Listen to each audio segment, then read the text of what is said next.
Hello guys, welcome back to Chart Tips. In this video I'm going to talk about how to fix install shield error code 1722 in Windows and how to fix this up. So let's get started. So first thing what you have to do is you just have to go here in the search and you have to search for command prompt and you have to go for run as administrator and go for yes. Now here in the command prompt you have to copy paste three commands. So the first one is this one, you just have to copy this. So I'll be giving in the description so you don't have to worry on this. And once after that you just have to paste it and press enter. Once after this you just have to copy paste the next one.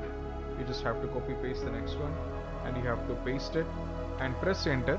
And we have third command which is this one, you just have to copy paste this and you have to paste it here and press enter. Once after that this will take for a little bit time. So once after doing this, most probably after successfully completion of this, you just have to go here and go for restart, and most probably the issue regarding install shield error code 1722 in Windows will be completely fixed. And I hope this video is helpful for you guys.